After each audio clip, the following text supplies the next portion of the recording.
आज की वीडियो में करेंगे डायरेक्ट इनडायरेक्ट स्पीच। इसको हम नरेशन भी कह सकते हैं।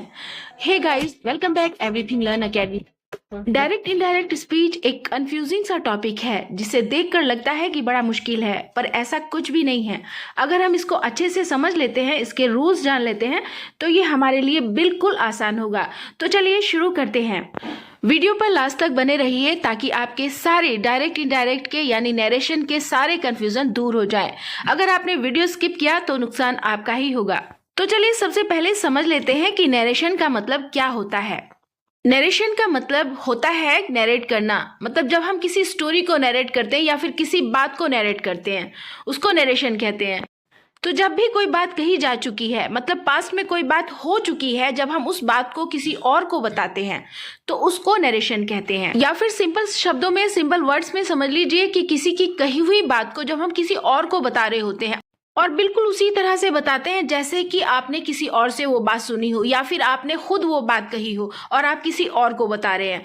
अब ये जो नरेशन है ये दो टाइप की होती है। एक तो तब जब आप किसी की कही हुई बात को बिल्कुल वैसे ही बोल दें जैसे कि उसने बोला था, तब वो कहलाता है डायरेक्ट स्पीच। जैसे ये एग्जांपल दिया है, Dilip said I can speak English fluently.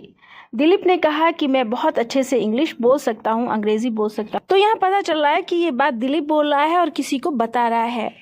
तो ये क्या है? ये डायरेक्ट स्पीच है। नरेशन का दूसरा टाइप होता है कि जब किसी की बात को हम जो कहते हो यानी जैसे कि तैसे ना बोलकर या लिखकर उसे अलग तरीके से लिखते हैं, अलग तरीके से दूसरे को बताते हैं या बोलते हैं, तो उसे इनडायरेक्ट स्पीच कहते हैं। ठीक है, मतलब डायरेक्ट का मतलब डायरेक्ट बता देना और इनडायरेक्ट का मतलब होता है अप्रत्यक्ष रूप से, यानी उसे अपने तरीके से बनाकर बोलना या बताना। जैसे एग्जाम्पल देख लीजिए, आपको समझ आ जाएगा।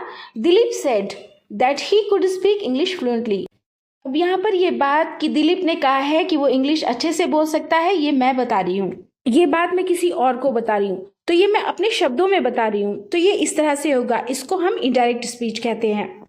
इसका एक एग्जाम्पल और देख लेते हैं और ये भी समझ लेते हैं कि रिपोर्टिंग स्पीच और रिपोर्टेड वर्ब क्या होता है। अब देख लीजिए, जैसे ये है डायरेक्ट, देख लीजिए, she said I am not feeling well today. ये हमारा डायरेक्ट स्पीच है। अब इनडायरेक्ट स्पीच में होगा ये she said that she was not feeling well that day. अब देख लीजिए, ये जो इनडायरेक्ट स्पीच है इसे हम रिपोर्टेड स्पीच भी कहते हैं और इसमें जो वर्ड यूज होता है सेड, इसको हम रिपोर्टिंग वर्ब कहते हैं। ये आप याद रखिएगा कि रिपोर्टेड, कभी कभी ये पूछने को आ जाता है कि कौन सा रिपोर्टेड स्पीच है और कौन सा रिपोर्टिंग वर्ब है। इनडायरेक्ट स्पीच को हम रिपोर्टेड स्पीच कहते हैं और जो इसमें सेड यूज होता है उसे हम रिपोर्टिंग वर्ब कहते हैं। अब आपको लग रहा होगा कि ये चेंज कैसे हो गया, ऊपर तो एम था और नीचे वॉज कैसे हो गया। तो यहाँ मैं बता देती हूँ कि हम प्रेजेंट कॉन्टिन्यूअस को पास्ट कॉन्टिन्यूअस में चेंज कर देते हैं। जब हम डायरेक्ट से इनडायरेक्ट बना रहे होते हैं तब हमारा टेंस चेंज हो जाता है। किससे? प्रेजेंट कॉन्टिन्यूअस से पास्ट कॉन्टिन्यूअस में चेंज हो जाता है। तो चलिए ऐसे ही रूल्स मैं आपको अभी बताने वाली हूँ जिससे आपको अच्छे से समझ आ जाएगा कि कब और कहाँ हमारा टेंस चेंज होगा और किस में होगा। अब यहाँ ध्यान से देखिए कि कैसे चेंज हो रहे हैं। जैसे अगर डायरेक्ट में हमारा प्रेजेंट इंडेफिनिट टेंस है तो हम उसे इनडायरेक्ट में पास्ट इंडेफिनिट टेंस में चेंज करेंगे, और अगर प्रेजेंट कॉन्टिन्यूअस टेंस है तो हम उसे इनडायरेक्ट में पास्ट कॉन्टिन्यूअस टेंस में चेंज करेंगे। ऐसे होगा। और अगर हमारा टेंस पास्ट कॉन्टिन्यूअस टेंस है तो हम उसे पास्ट परफेक्ट कॉन्टिन्यूअस टेंस में बदल देंगे, और अगर पास्ट परफेक्ट टेंस है तो past perfect tense past perfect ही रहता है, वो नहीं बदलता है।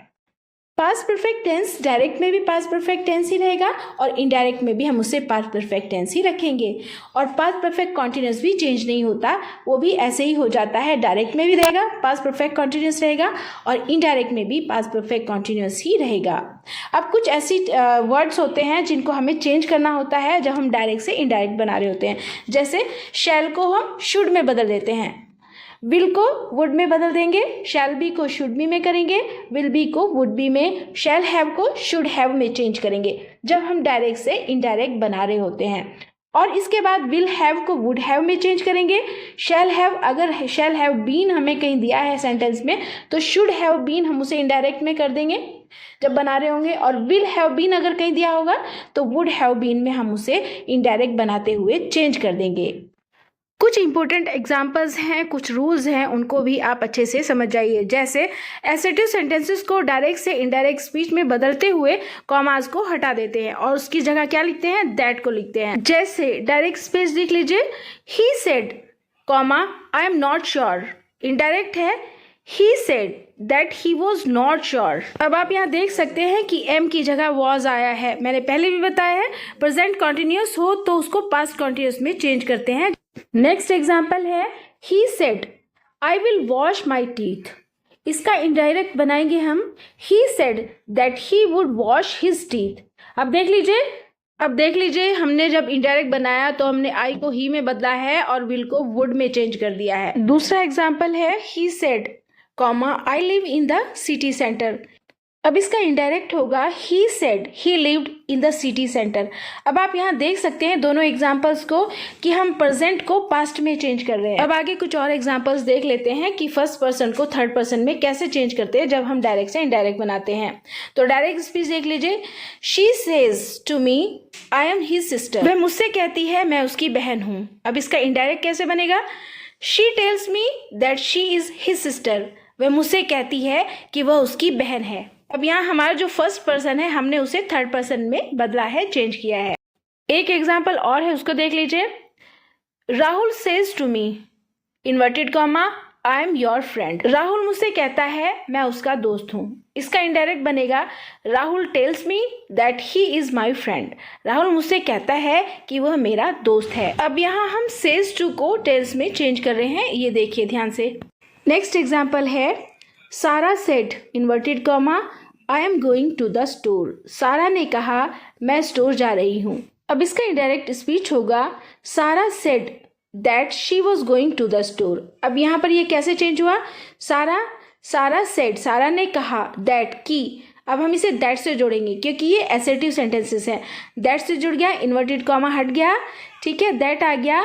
अब शी किसके लिए आ रहा है, सारा के लिए। सारा ने कहा कि वह स्टोर जा रही थी, she was going to the store. Inverted comma की जगह दैट आ गया, शी आया सारा के लिए, वॉज किसके लिए आया, एम की जगह वॉज आ गया क्योंकि प्रेजेंट कॉन्टिन्यूस का पास्ट कॉन्टिन्यूस हो गया है, to the store. Sara said that she was going to the store.